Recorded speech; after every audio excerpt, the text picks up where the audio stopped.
Tantor Audio, a division of Recorded Books, presents Many Bloody Returns, Tales of Birthdays with Bite. Edited by Charlaine Harris and Toni L.P. Kelner. Narrated by Nicole Poole and Kevin T. Collins. A few words. When we were approached about editing this anthology, we were like two kids with a new toy. We had some wonderful planning sessions about the theme. We decided to pick two apparently unrelated concepts: vampires, the dead, and birthdays, celebrations of life, and see what different ways some very talented writers could combine the two. After the great fun of drawing up a dream list of contributors and receiving their stories, we had to buckle down to the actual work of editing. We imagined the work would be tedious or nerve-wracking or possibly, horrors, boring. But it wasn't. Every day a new story arrived was like a birthday. It's amazing what creative minds can do with the same theme. None of these stories are the same. Some of them are funny and some of them are tragic, but all of them are fascinating. Read and enjoy. Charlaine Harris, Toni L.P. Kelner. Dracula Night, Charlaine Harris. Charlaine Harris, New York Times best-selling author of the Sookie Stackhouse series, also writes books about Harper Connolly, a lightning-struck corpse locator. Charlaine has won the Anthony, the Sapphire, and 2 Romantic Times Reviewer's Choice Awards. She lives in a small town in Arkansas with her husband, a duck, 3 dogs, and 3 children. Her website is simply www.charlaineharris.com, and she tries real hard to keep it up to date. I found the invitation in the mailbox at the end of my driveway. I had to lean out of my car window to open it because I'd paused on my way to work after remembering I hadn't checked my mail in a couple of days. My mail was never interesting. I might get a flyer for Dollar General or Walmart, or one of those ominous mass mailings about pre-need burial plots. Today, after I'd sighed at my energy bill and my cable bill, I had a little treat. A handsome, heavy, buff-colored envelope that clearly contained some kind of invitation. It had been addressed by someone who'd not only taken a calligraphy class, but passed the final with flying colors. I got a little pocket knife out of my glove compartment and slit open the envelope with the care it deserved. I don't get a lot of invitations, and when I do, they're usually more Hallmark than Watermark. This was something to be savored. I pulled out the stiff folded paper carefully and opened it. Something fluttered into my lap, an enclosed sheet of tissue. Without absorbing the revealed words, I ran my finger over the embossing. Wow. I'd strung out the preliminaries as long as I could. I bent to actually read the italic typeface. Eric Northman and the staff of Fangtasia request the honor of your presence at Fangtasia's annual party to celebrate the birthday of the Lord of Darkness, Prince Dracula, on February 8th, 10:00 p.m. Music provided by the Duke of Death. Dress formal. RSVP. I read it twice, then I read it again. I drove to work in such a thoughtful mood that I'm glad there wasn't any other traffic on Hummingbird Road. I took the left to get to Merlotte's, but then I almost sailed right past the parking lot. At the last moment, I braked and turned in to navigate my way to the parking area behind the bar that was reserved for employees. Sam Merlotte, my boss, was sitting behind his desk when I peeked in to put my purse in the deep drawer in his desk that he let the servers use. He had been running his hands over his hair again, because the tangled red-gold halo was even wilder than usual. He looked up from his tax form and smiled at me. "Sookie," he said, "how are you doing?" "Good. Tax season, huh?" I made sure my white t-shirt was tucked in evenly so the Merlottes embroidered over my left breast would be level. I flicked one of my long blonde hairs off my black pants. I always bent over to brush my hair out so my ponytail would look smooth. "You're not taking them to the CPA this year?" I figure if I start this early, I can do them myself. He said that every year, and he always ended up making an appointment with the CPA, who always had to file for an extension. "Listen, did you get one of these?" I asked, extending the invitation. He dropped his pen with some relief and took the sheet from my hand. After scanning the script, he said, "No, they wouldn't invite many shifters anyway. Maybe the local packmaster or some soup who'd done them a significant service, like you." "I'm not supernatural," I said, surprised. "I just have a problem." "Telepathy is a lot more than a problem," Sam said. "Acne is a problem. Shyness is a problem. Reading other people's minds is a gift." "Or a curse," I said. I went around the desk to toss my purse in the drawer, and Sam stood up. I'm around 5'6", and Sam tops me by maybe 3 inches.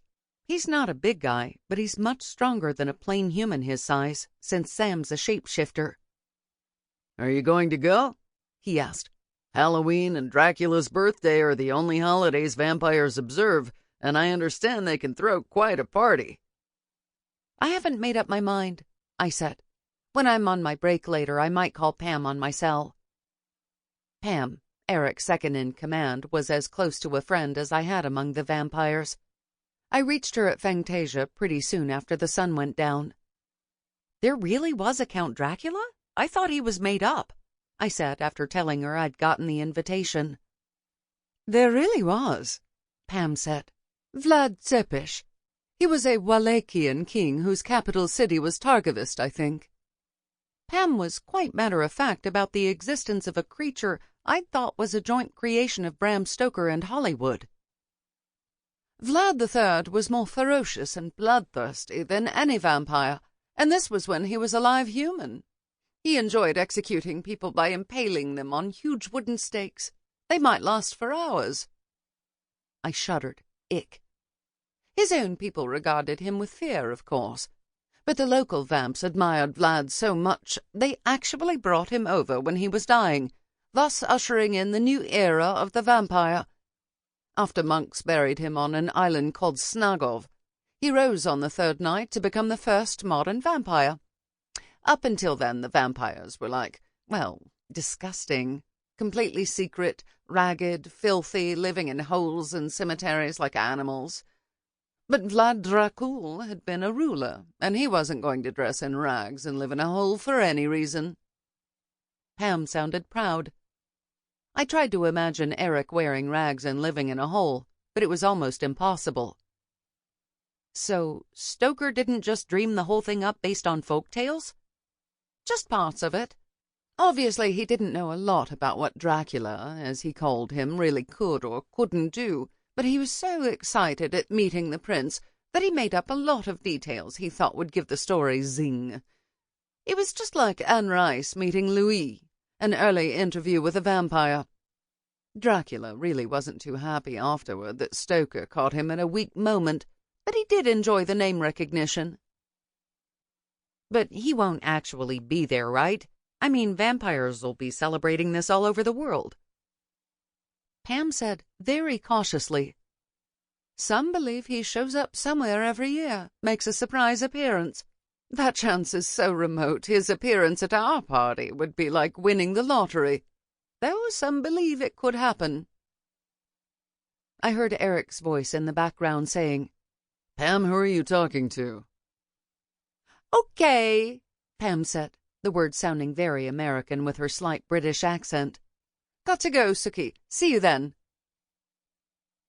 As I returned the phone to my purse, Sam said, "Sookie, if you go to the party, please keep alert and on the watch. Sometimes vamps get carried away with the excitement on Dracula night." "Thanks, Sam," I said. "I'll sure be careful." No matter how many vamps you claimed as friends, you had to be alert. A few years ago, the Japanese had invented a synthetic blood that satisfies the vampire's nutritional requirements, which has enabled the undead to come out of the shadows and take their place at the American table. British vampires had it pretty good too, and most of the Western European vamps had fared pretty well after the Great Revelation, the day they denounced their existence, through carefully chosen representatives. However, many South American vamps regretted stepping forward, and the bloodsuckers in the Muslim countries? Well, there were mighty few left. Vampires in the inhospitable parts of the world were making efforts to immigrate to countries that tolerated them, with the result that our Congress was considering various bills to limit undead citizens from claiming political asylum. In consequence, we were experiencing an influx of vampires with all kinds of accents as they tried to enter America under the wire. Most of them came in through Louisiana, since it was notably friendly to the cold ones, as Fangbanger Extreme called them. It was more fun thinking about vampires than hearing the thoughts of my fellow citizens. Naturally, as I went from table to table, I was doing my job with a big smile because I like good tips. But I wasn't able to put my heart into it tonight. It had been a warm day for February, way into the 50s, and people's thoughts had turned to spring. I try not to listen in, but I'm like a radio that picks up a lot of signals. Some days I can control my reception a lot better than other days. Today, I kept picking up snippets. Hoyt Fortenberry, my brother's best friend, was thinking about his mother's request that he put in about 10 new rose bushes in her already extensive garden. Gloomy but obedient, he was trying to figure out how much time the task would take. Arlene, my longtime friend and another waitress, was wondering if she could get her latest boyfriend to pop the question. But that was pretty much a perennial thought for Arlene. Like the roses, it bloomed every season. As I mopped up spills and hustled to get chicken strip baskets on the tables, the supper crowd was heavy that night. My own thoughts were centered on how to get a formal gown to wear to the party. Though I did have one ancient prom dress, handmade by my Aunt Linda, it was hopelessly outdated. I'm 26, but I didn't have any bridesmaid dresses that might serve. None of my few friends had gotten married except Arlene, who'd been wed so many times that she never even thought of bridesmaids. The few nice clothes I'd bought for vampire events always seemed to get ruined, some in very unpleasant ways. Usually, I shopped at my friend Tara's store, but she wasn't open after 6. So after I got off work, I drove to Monroe to Pecanland Mall. At Dillard's, I got lucky. To tell the truth, I was so pleased with the dress I might have gotten it even if it hadn't been on sale. But it had been marked down to $25 from $150, surely a shopping triumph. It was rose pink with a sequin top and a chiffon bottom, and it was strapless and simple.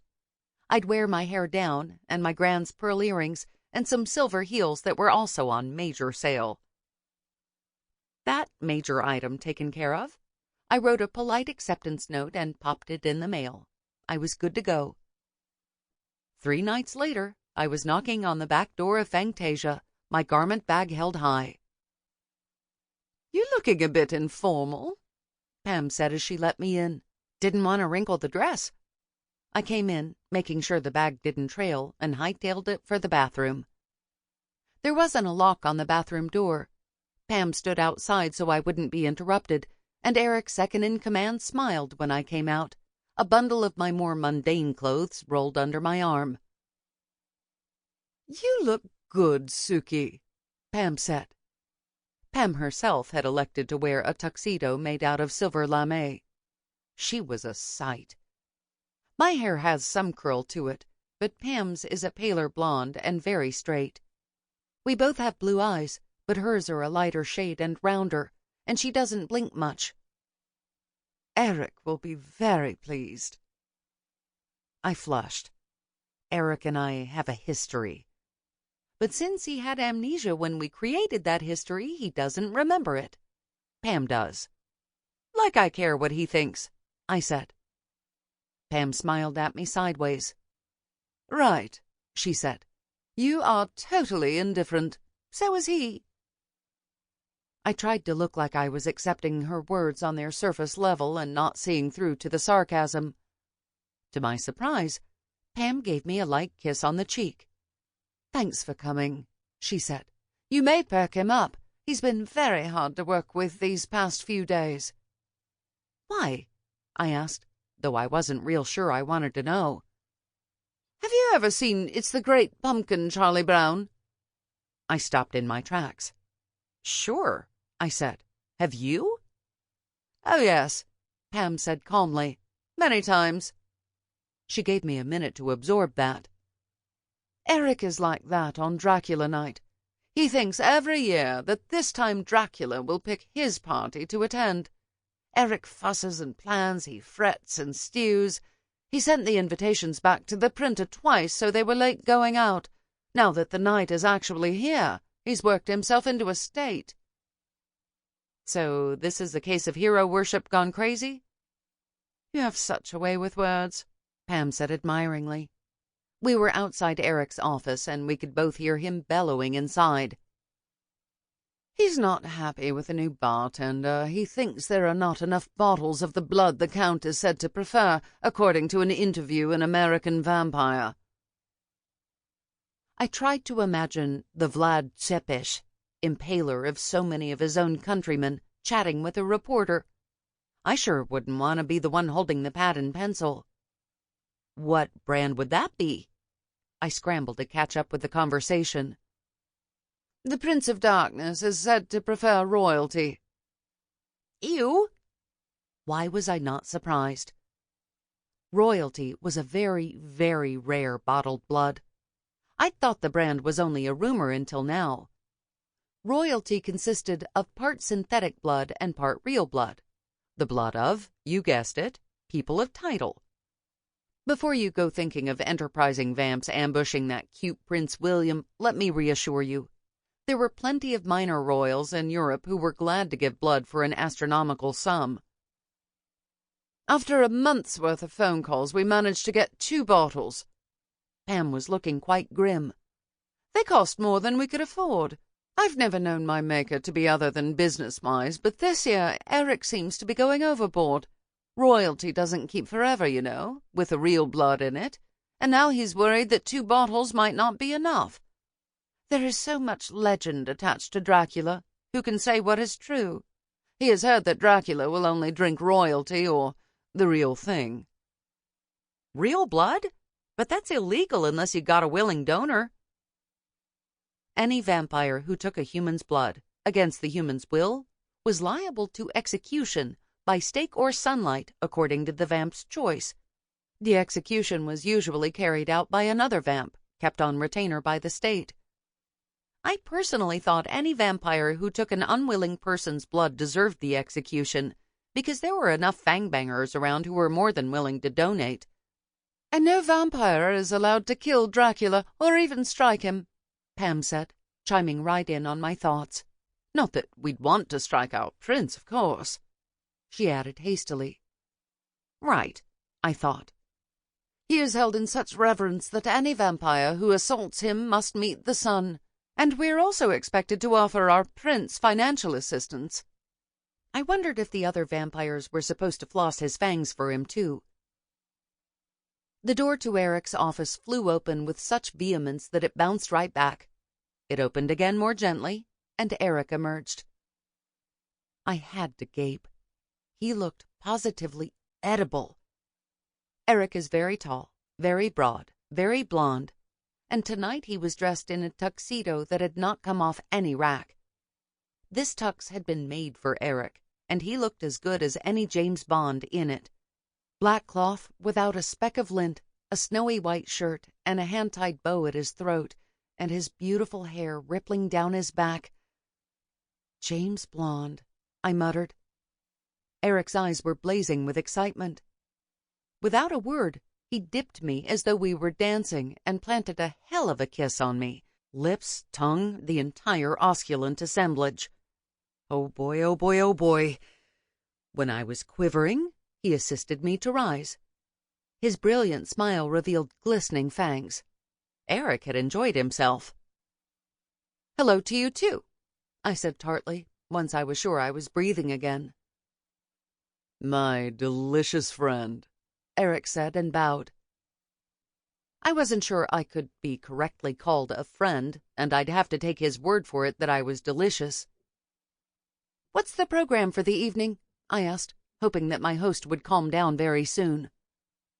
We'll dance, listen to music, drink blood, watch the entertainment, and wait for the count to come," Eric said. "I'm so glad you'll be here tonight. We have a wide array of special guests, but you're the only telepath." "Okay," I said faintly. "You look especially lovely tonight," said Lyle. He'd been standing right behind Eric, and I hadn't even noticed him. Slight and narrow-faced with spiked black hair, Lyle didn't have the presence Eric had acquired in 1,000 years of life. Lyle was a visiting vamp from Alexandria, interning at the very successful Fantasia because he wanted to open his own vampire bar. Lyle was carrying a small cooler, taking great care to keep it level. "The royalty," Pam explained in a neutral voice. "Can I see?" I asked.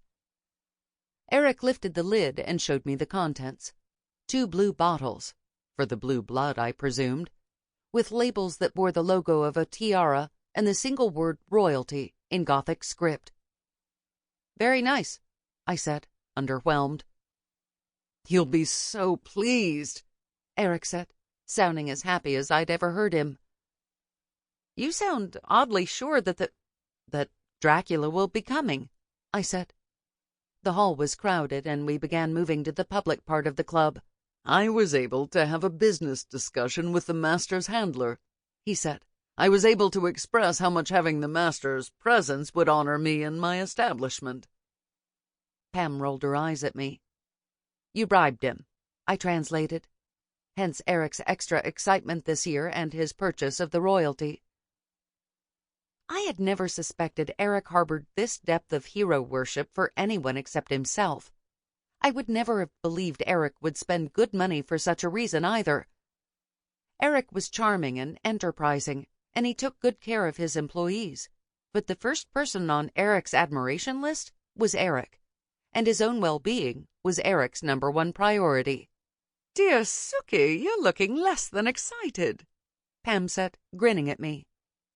Pam loved to make trouble, and she was finding fertile ground tonight. Eric swung his head back to give me a look, and Pam's face relaxed into its usual bland smoothness. "Don't you believe it will happen, Sookie?" he asked. From behind his back, Lyle rolled his eyes. He was clearly fed up with Eric's fantasy. I just wanted to come to a party in a pretty dress and have a good time, and here I was up a conversational creek. "We'll all find out, won't we?" I said brightly, and Eric seemed satisfied. "The club looks beautiful." Normally, Fantasia was the plainest place you could imagine, besides the lively gray and red paint scheme and the neon. The floors were concrete, the tables and chairs basic metal restaurant furnishings, the booths not much better. I could not believe that Fantasia had been so transformed. Banners had been hung from the club ceiling. Each banner was white with a red bear on it, a sort of stylized bear on its hind legs, one paw raised to strike. "That's a replica of the master's personal flag," Pam said in answer to my pointed finger. "Eric paid an historian at LSU to research it." Her expression made it clear she thought Eric had been gypped big time. In the center of Fantasia's small dance floor stood an actual throne on a small dais. As I neared the throne, I decided Eric had rented it from a theater company. It looked good from 30 feet away, but up close, not so much. However, it had been freshened up with a plump red cushion for the dark prince's derriere, and the dais was placed in the exact middle of a square of dark red carpet. All the tables had been covered with white or dark red cloths, and elaborate flower arrangements were in the middle of each table. I had to laugh when I examined one of the arrangements. In the explosion of red carnations and greenery were miniature coffins and full-size stakes. Eric's sense of humor had surfaced finally. Instead of WDED, the all-vampire radio station, the sound system was playing some very emotional violin music that was both scratchy and bouncy. "Transylvanian music," said Lyle, his face carefully expressionless. "Later, the DJ Duke of Death will take us for a musical journey." Lyle looked as though he would rather eat snails. Against one wall by the bar, I spied a small buffet for beings who ate food, and a large blood fountain for those who didn't. The red fountain, flowing gently down several tiers of gleaming milky glass bowls, was surrounded by crystal goblets, just a wee bit over the top. "Golly," I said weakly as Eric and Lyle went over to the bar. Pam shook her head in despair. "The money we spent," she said. Not too surprisingly, the room was full of vampires. I recognized a few of the bloodsuckers present: Indira, Thalia, Clancy, Maxwell Lee, and Bill Compton, my ex. There were at least 20 more I had only seen once or twice, vamps who lived in Area 5 under Eric's authority. There were a few bloodsuckers I didn't know at all, including a guy behind the bar that must be the new bartender. Fangtasia ran through bartenders pretty quickly. There were also some creatures in the bar who were not vamps and not human, members of Louisiana's supernatural community. The head of Shreveport's werewolf pack, Colonel Flood, was sitting at a table with Calvin Norris, the leader of the small community of werepanthers who lived in and around Hotshot, outside of Bontemps. Colonel Flood, now retired from the Air Force, was sitting stiffly erect in a good suit, while Calvin was wearing his own idea of party clothes: a western shirt, new jeans, cowboy boots, and a black cowboy hat. He tipped it to me when he caught my eye, and he gave me a nod that expressed admiration. Colonel Flood's nod was less personal, but still friendly. Eric had also invited a short, broad man who strongly reminded me of a goblin I'd met once. I was sure this male was a member of the same race. Goblins are testy and ferociously strong, and when they are angry, their touch can burn, so I decided to stay a good distance away from this one. He was deep in conversation with a very thin woman with mad eyes. She was wearing an assemblage of leaves and vines. I wasn't going to ask. Of course, there weren't any fairies. Fairies are as intoxicating to vampires as sugar water is to hummingbirds. Behind the bar was the newest member of the Fangtasia staff, a short, burly man with long, wavy, dark hair. He had a prominent nose and large eyes, and he was taking everything in with an air of amusement while he moved around preparing drink orders. "Who's that?" I asked, nodding toward the bar. "And who are the strange vamps? Is Eric expanding?" Pam said, "If you're in transit on Dracula night, the protocol is to check in at the nearest sheriff's headquarters and share in the celebration there. That's why there are vampires here you haven't met. The new bartender is Milos Griznicki, a recent immigrant from the old countries. He is disgusting." I stared at Pam. "How so?" I asked. "A sneaker, a pariah."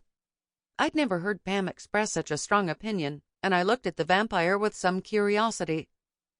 "He tries to discover how much money Eric has and how much the bar makes and how much our little human barmaids get paid." "Speaking of whom, where are they?" The waitresses and the rest of the everyday staff, all vampire groupies, known in some circles as fangbangers, were usually much in evidence, dressed in filmy black and powdered almost as pale as the real vampires. "Too dangerous for them on this night," Pam said simply. "You will see that Indira and Clancy are serving the guests." Indira was wearing a beautiful sari. She usually wore jeans and T-shirts, so I knew she had made an effort to dress up for the occasion. Clancy, who had rough red hair and bright green eyes, was in a suit. That was also a first.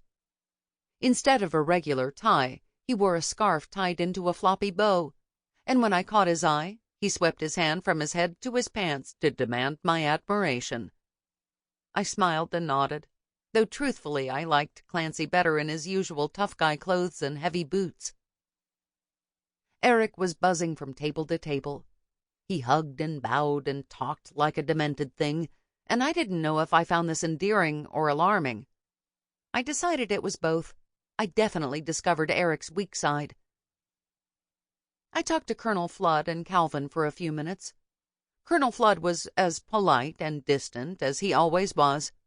He didn't care much for non-wares, and now that he had retired, he only dealt with regular people when he had to. Calvin told me that he'd put a new roof on his house himself, and invited me to go fishing with him when the weather was warmer.